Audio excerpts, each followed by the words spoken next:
মুসলিম রাষ্ট্রগুলো নিয়ে কি নেটো জোট তৈরি হচ্ছে?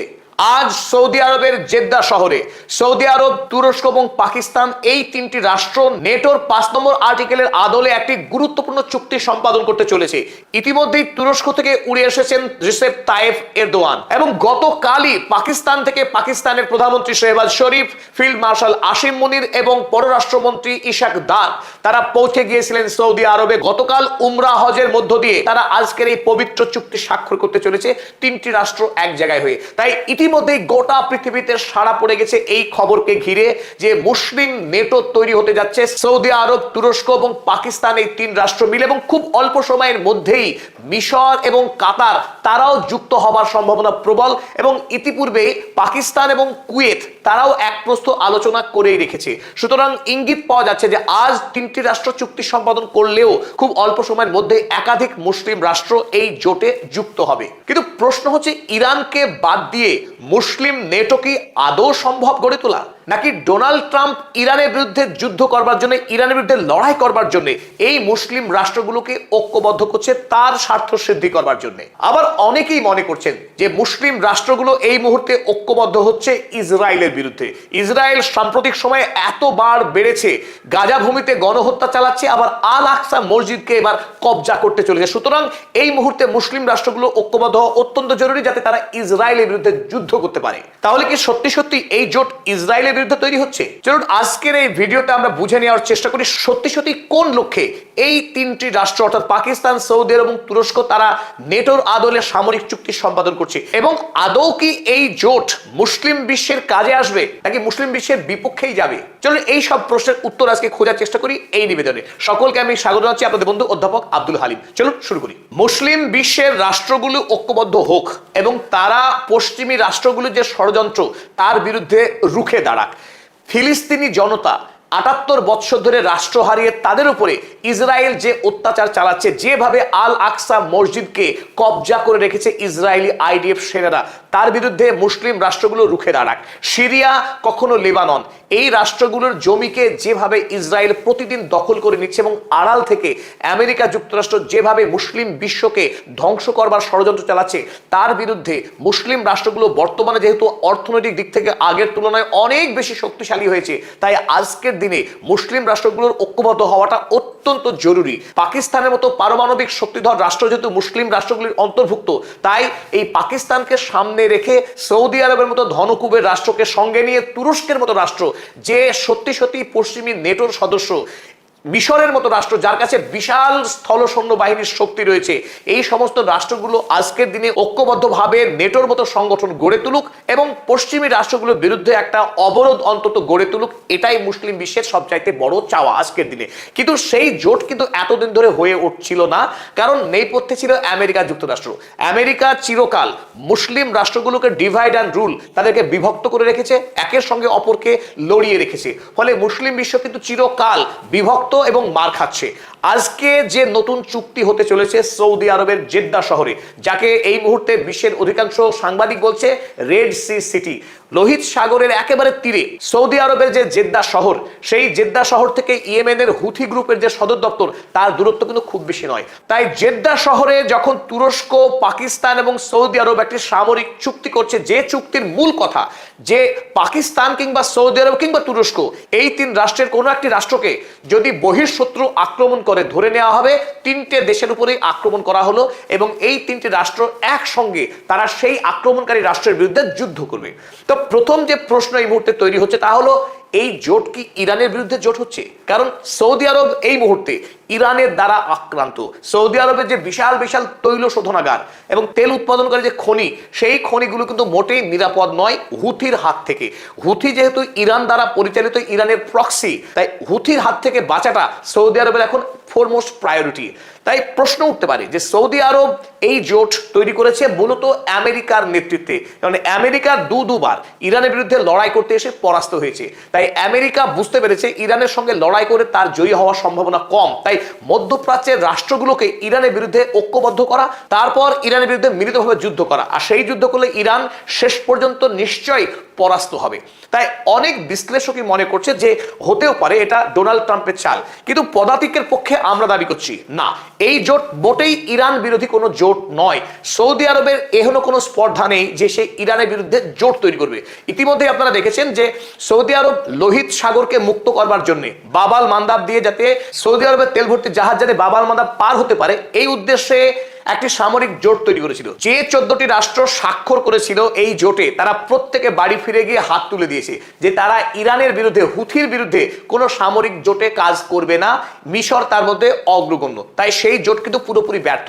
তাই বর্তমানে আরো একবার কি সৌদি আরব চেষ্টা করছে ইরানের বিরুদ্ধে চুক্তি করা? মোটেই না। কারণ বলছি আমরা জানি যে ডোনাল্ড ট্রাম্প শেষবার ইরান যুদ্ধ থেকে যে পালিয়ে গেল মুরগির মতো, ট্রাম্প যে চিকেন আউট করলেন, কেন করলেন? ইরানের বিদেশমন্ত্রী সৈয়দ আব্বাস আরাগচি ধরে ধরে তিনি ফোন করেছিলেন বিদেশমন্ত্রীদের। কার? সৌদি আরবের বিদেশমন্ত্রীকে, তুরস্কের বিদেশমন্ত্রী হাকান ফিদানকে এবং পাকিস্তানের ফিল্ড মার্শাল আসিম মুনিরকে। এই 3 রাষ্ট্রকে যখন ফোন করা হলো ইরানের পক্ষে, তৎক্ষণাৎ এই 3 রাষ্ট্রের যারা রাষ্ট্রনায়ক তারা যোগাযোগ করলেন ডোনাল্ড ট্রাম্পকে যে কোনোভাবেই যেন ইরানে এখন বড়সড় আক্রমণ করা না হয়। যদি আক্রমণ করা হয় গোটা মধ্যপ্রাচ্যের জন্য তথা সৌদি আরবের জন্য সেটা অত্যন্ত বিপজ্জনক হবে। তাই ডোনাল্ড ট্রাম্প কিন্তু শেষ পর্যন্ত বাধ্য হলেন এই আক্রমণের সিদ্ধান্ত থেকে পিছু হটতে। তাই সৌদি আরব যখন ডোনাল্ড ট্রাম্পকে ইরানের বিরুদ্ধে যুদ্ধ করতে দিলেন না, তখন নিজেই ইরানের বিরুদ্ধে যুদ্ধ করবে এটা মোটেই সম্ভব নয়। সুতরাং আমরা বলতে পারি যে সামরিক জোট তৈরি এই জোট ইরানের বিরুদ্ধে জোট নয়। তাহলে কি এই জোট ইসরায়েলের বিরুদ্ধে জোট? মুসলিম বিশ্বের একমাত্র শত্রু যে ইসরায়েল রাষ্ট্র, যে ইসরায়েলের হাতে লক্ষ লক্ষ মুসলিম শহীদ হচ্ছেন, সেই ইসরায়েলের বিরুদ্ধে যুদ্ধ করবে সৌদি আরব। সৌদি আরবের নেতৃত্বে এরদোয়ান এবং পাকিস্তান মিলিতভাবে মধ্যপ্রাচ্যের এই বিস্ফোরণকে ধ্বংস করার জন্যই কি এই জোট তৈরি হচ্ছে? তবে আমাদের মত, এই জোট ইসরায়েলের বিরুদ্ধে যুদ্ধ করার শক্তি রাখে না, এমনকি ইচ্ছেও রাখে কিনা তা নিয়েও সন্দেহ আছে। কারণ বর্তমান সময়ে দাঁড়িয়েও মোহাম্মদ বিন সালমানরা তাদের বাণিজ্যিক স্বার্থকে যতখানি গুরুত্ব দিয়েছে, ফিলিস্তিনিদের স্বার্থকে সেই মাত্রায় গুরুত্ব দেয়নি। কারণ আমেরিকাকে চাইলে সৌদি আরব অনেক আগেই ফিলিস্তিনিদের ওপর ইসরায়েল যে গণহত্যা চালাচ্ছে সেই গণহত্যা থামাতে পারত। কারণ ইসরায়েলি সৈন্যবাহিনী গাজা ভূমিকে ধ্বংস করবার জন্য যে GBU-9 বোমা ব্যবহার করেছে, সমস্ত বোমাই আমেরিকার দেওয়া। আমেরিকার সঙ্গে সৌদি আরবের যখন এত গভীর সম্পর্ক, অনায়াসেই চাইলে সৌদি আরব আমেরিকাকে দিয়ে এই যুদ্ধ থামাতে পারত। সৌদি আরব সেই অবস্থান কিন্তু গ্রহণ করেনি। অপরদিকে এরদোয়ান, তুরস্কের এই শাসক, বড় বড় কথা বলেন, তিনি বড় বড় কথা বলতে ভালোবাসেন। কিন্তু এ কথাও আমরা জানি, অ্যামনেস্টি ইন্টারন্যাশনাল সাম্প্রতিক যে রিপোর্ট প্রকাশ করেছে তাতে জল জল করছে তুরস্ক ইসরায়েলকে ধারাবাহিকভাবে বিপুল পরিমাণের সামরিক অস্ত্র বিক্রি করেছে। সোজা পথে না হলে বাঁকা পথেও বিক্রি করেছে এবং এখনো পর্যন্ত বিক্রি করছে। গাজা ভূমিতে যে ফিলিস্তিনিরা খুন হচ্ছেন, খুন করার কাজে ইসরায়েল যে অস্ত্র ব্যবহার করছে সেই অস্ত্রের একটা অংশ তুরস্ক থেকে আসে। তাই যে মুসলিম রাষ্ট্র ইসরায়েলকে অস্ত্র বিক্রি করে, সেই রাষ্ট্র হঠাৎ করে ইসরায়েলের বিরুদ্ধে যুদ্ধ করবে, এ কথা ভাবা মোটেই বুদ্ধিমানের পরিচয় হবে না। পাকিস্তানের প্রশ্ন যদি বলা হয়, না, পাকিস্তান ইসরায়েলকে কোনো অস্ত্র বিক্রি করে না, কিন্তু পাকিস্তান অর্থনৈতিকভাবে এবং দেশের আভ্যন্তরীণ রাজনীতিতে এত বেশি জেরবার এবং কোণঠাসা, তার পক্ষে কি বিদেশে ইসরায়েলের বিরুদ্ধে লড়াই করা, আমেরিকার বিরুদ্ধে অবস্থান গ্রহণ করা এই মুহূর্তে অন্তত কোনোভাবেই সম্ভব নয় শেহবাজ শরীফের জন্য। এর চাইতে যে আরো গুরুতর অপরাধ এই দেশগুলো পূর্বেই করে রেখেছে, তা হলো ডোনাল্ড ট্রাম্পের তৈরি করা বোর্ড অফ পিসের সদস্যপদ গ্রহণ করে সৌদি আরব, তুরস্ক এবং পাকিস্তান এই 3টি রাষ্ট্র গুরুত্বপূর্ণ ভূমিকা নিয়েছিল গাজা ভূমিকে আমেরিকার কাছে বিক্রি করে দেওয়ার কাজে। তাই যারা গাজা ভূমিকে ডোনাল্ড ট্রাম্পের হাতে তুলে দিতে পারে, গাজাবাসীর কথাকে চিন্তা না করে তারা হঠাৎ করে আজ ইসরায়েলের বিরুদ্ধে লড়াই করবে গাজাবাসীর হয়ে, একথা বিশ্বাস করা ভীষণ কঠিন। দ্বিতীয়ত আল আকসা মসজিদ, যেটা নিয়ে নতুন করে আলোচনা শুরু হয়েছে যে আল আকসা মসজিদকে উদ্ধার করবে সৌদি আরব। ঘটনা আজকে প্রথম নয়। আল আকসা মসজিদকে আন্তর্জাতিক আইনকে গুড়িয়ে দিয়ে দখল করা, সেখানে নামাজ পড়তে যাওয়া মানুষকে খুন করা, অত্যাচার করা, এই কাজ কিন্তু সুদীর্ঘ কাল ধরে করে আসছে ইসরায়েলি IDF সেনারা। যদিও জর্ডন এই আল আকসা মসজিদের গার্জেন, সেই জর্ডনও ইসরায়েলের সঙ্গে গোপনে চুক্তি করে বসে রয়েছে। তারা আজকে যে ফুসফাস করছে সেটা কেবলমাত্র বিশ্ববাসীকে বোকা বানানোর খেলা, আসলে তারা ইসরায়েলের কৃতদাস। তাই জর্ডন এবং সৌদি আরব তাদের যে অবস্থান সেটা খুব ভিন্ন নয় ইসরায়েলের প্রশ্নে। তাই আমরা যে জোট তৈরি হচ্ছে, এই জোট ইসরায়েলের বিরুদ্ধে লড়াইয়ে যাবে, তার জন্য ঐক্যবদ্ধ হচ্ছে, এ কথা বিশ্বাস করতে অন্তত পারছি না। স্বাভাবিকভাবে যে প্রশ্ন ওঠে, তাহলে এই জোটের লক্ষ্য কি? কেন এই জোট তৈরি হচ্ছে? আর কেনই বা বিশ্বের সকল মিডিয়া আজকের এই ঘটনাটাকে এত গুরুত্ব দিয়ে বিবেচনা করছে? তার প্রধান এবং অন্যতম কারণ এই জোটের পশ্চাতে সৌদি আরবের স্বার্থ, কোনো সন্দেহ নেই। আমেরিকা এতদিন ধরে মধ্যপ্রাচ্যে যে অপ্রতিরোধ্য সামরিক শক্তি ছিল, আজ তা আর নেই। ইরানের হাতে মার খেয়ে আমেরিকা তার নিজের ঘাঁটিগুলিকেই রক্ষা করতে পারছে না। এমনকি এই 5 মাসের যুদ্ধ লড়তে গিয়ে আমেরিকা তার নিজের সামরিক অস্ত্রই হারিয়ে ফেলেছে। তাকে রক্ষা করবার মতো ইন্টারসেপ্টর মিসাইল নেই, এমনকি আক্রমণ করবার মতো শর্ট রেঞ্জ সুপারসনিক মিসাইল পর্যন্ত ফুরিয়ে ফেলেছে আমেরিকা। নতুন করে এই সমস্ত অস্ত্র তৈরি করতে গেলে তার জন্যও আমেরিকার বেশ লম্বা চওড়া একটা সময় লাগবে। তাই যখন আমেরিকা নিজেই নিরাপদ নয় মধ্যপ্রাচ্যে, সে আর কি করে গ্যারান্টি দেবে সৌদি আরবের সুরক্ষার? তাই সৌদি আরব এই মুহূর্তে যেভাবে মার খাচ্ছে হুথির হাতে, সৌদি আরব চাইছে যে কোনো মূল্যে তার দেশকে সুরক্ষিত করবার জন্য পাকিস্তানের মতো সামরিক শক্তিধর রাষ্ট্রকে তার প্রয়োজন। এমনকি তুরস্ক এই মুহূর্তে যারা সামরিক প্রযুক্তিতে অনেকখানি উন্নতি করেছে, এমনকি নেটোর সঙ্গে কাজ করার ফলে তার দীর্ঘ সামরিক অভিজ্ঞতাও রয়েছে। তাই তুরস্ক এবং পাকিস্তানের মতো রাষ্ট্রগুলোকে পাশে পেয়ে সৌদি আরব এই মুহূর্তে বাঁচতে চাইছে, যখন আমেরিকার দেওয়া ছাতা ফুটো হয়ে গেছে।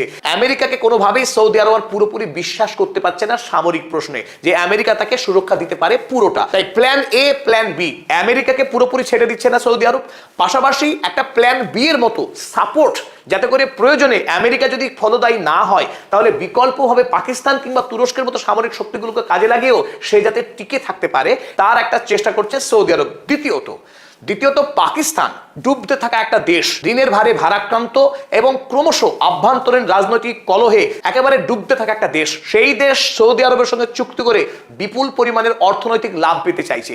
ওদিকে রিসেপ তাইয়েপ এরদোয়ান, যার বিশ্বে ভাবমূর্তি খুব একটা ভালো নয়, কারণ ইসরায়েলের বিরুদ্ধে গরম গরম কথা বলার পরেও যখন এই রিপোর্ট প্রকাশ হয়েছে তারা ইসরায়েলকে অস্ত্র বিক্রি করছে, তাই নতুন করে বিশ্বের দরবারে, বিশেষ করে মুসলিম পৃথিবীতে ভাবমূর্তি উন্নত করবার জন্য সৌদি আরবের সঙ্গে চুক্তি করে একটা স্বপ্ন পূরণ করতে চাইছে রিসেপ তাইয়েপ এরদোয়ান। তাই এই প্রতিটি রাষ্ট্রেরই নিজস্ব কিছু লক্ষ্য রয়েছে, যে লক্ষ্যে তারা একটা সামরিক জোট তৈরি করবার চেষ্টা করছে। তবে এই জোট ডোনাল্ড ট্রাম্পের বিরুদ্ধে নয়, এই জোট ইরানের বিরুদ্ধে নয়, এই জোট ইসরায়েলের বিরুদ্ধে নয়। তবে আমাদের যেটা অনুমান, এমনকি বর্তমান সময়ে যদি তৃতীয়বার আবার ইরানের সঙ্গে আমেরিকার যুদ্ধ না বাঁধে, যুদ্ধ বাঁধার আগে পর্যন্ত ডোনাল্ড ট্রাম্প বরং খুশি হচ্ছেন যে সৌদি আরব, পাকিস্তান এবং তুরস্ক, তিনটি রাষ্ট্রই আমেরিকার অত্যন্ত নিকট বন্ধু, তারা এক ছাতার তলায় আসছে। তাই এই জোটকে ইরানের বিরুদ্ধে কোনোভাবে কাজে লাগানো যায় কিনা তার সব রকম চেষ্টা কিন্তু ডোনাল্ড ট্রাম্প চালিয়ে যাবেন, তাতে কোনো সন্দেহ নেই। তবে এতক্ষণ ধরে আমরা সব নেগেটিভ কথা বললাম যে এই জোট সত্যি সত্যি খুব একটা কার্যকরী হচ্ছে না মুসলিম বিশ্বের জন্য, সেটা কি তাই? না, এখানেও কিন্তু আমরা উল্টো কথা বলছি যে বর্তমান সময়ে দাঁড়িয়ে যদিও এই জোটকে নিষ্ফলা অকেজো মনে হচ্ছে, তবে দীর্ঘমেয়াদে এই জোট কিন্তু মুসলিম বিশ্বের জন্য সত্যি সত্যি কার্যকরী হলেও হতে পারে। কেমন? এই মুহূর্তে আমেরিকা ইতিমধ্যে ইরানের হাতে পরাস্ত, তৃতীয়বার যুদ্ধে আসার সম্ভাবনা প্রবল। যদি আবারও আমেরিকা ইরানের বিরুদ্ধে যুদ্ধে আসে এবং সেই যুদ্ধে আমেরিকা পরাস্ত হবে, সেটাও অগ্রিম লিখে দেওয়া যায়, বলে দেওয়া যায়। এই তৃতীয়বার আমেরিকার যুদ্ধে এসে যদি পরাস্ত হয় তাহলে আর মধ্যপ্রাচ্যে মার্কিন সামরিক ঘাঁটিগুলি থাকবে না। আর মার্কিন সামরিক ঘাঁটি না থাকলে সৌদি আরবের মতো দেশগুলো কোথায় যাবে? তারা নিশ্চিতভাবে ইরানকে তাদের গুরু বলে, নেতা বলে মেনে নিতে বাধ্য হবে এবং আড়ালে অবশ্যই চীন এবং রাশিয়া থাকবে। বাণিজ্যিক যুদ্ধে আমেরিকা ক্রমশ মাটি হারাচ্ছে চীনের কাছে। চীন অপ্রতিরোধ্য হয়ে উঠছে বিশ্বে বাণিজ্যিক এবং আর্থিক শক্তি হিসেবে। অপরদিকে রাশিয়ার সামরিক শক্তি নিয়ে কোনো প্রশ্ন নেই। তাই আগামী দিনে আইআরসি জোট, ইরান, রাশিয়া, চায়না জোটের কাছে এই মধ্যপ্রাচ্যের দেশগুলো বাধ্য হবে ঐক্যবদ্ধ হতে। তাই আমেরিকার পতন টুডে অর টুমোরো, আজ কিংবা কাল হবেই। আর আমেরিকার পতন হলেই ইরান যখন সুপার পাওয়ার হিসেবে আত্মপ্রকাশ করবে, সমস্ত মুসলিম দেশগুলো তখন একটি ছাতার তলায় আসবে এবং সেই দিন ইসরায়েলের পতন হবে। সেই দিন মধ্যপ্রাচ্যের এই দেশগুলো ঐক্যবদ্ধ হয়ে অন্তত শোষণমুক্ত অবস্থায় পশ্চিমী দুনিয়ার বিরুদ্ধে একটি শক্তিশালী অবস্থান গ্রহণ করতে পারবে বলে আমাদের দৃঢ় বিশ্বাস। এতক্ষণ ধরে আমাদের সঙ্গে থাকার জন্য ধন্যবাদ। এবং পদাতিক চ্যানেল যারা এখনো পর্যন্ত সাবস্ক্রাইব করেনি, সাবস্ক্রাইব করুন শিগগিরই। আমাদের 5 লক্ষ সাবস্ক্রাইবার হওয়ার পথে। 5 লক্ষ সাবস্ক্রাইবার হলে অবশ্যই আমরা একটা ছোট্ট করে সেলিব্রেশন করব বাংলাদেশের ঢাকায় উপস্থিত থেকে। সেই সুযোগ করে দেওয়ার অনুরোধ রইল।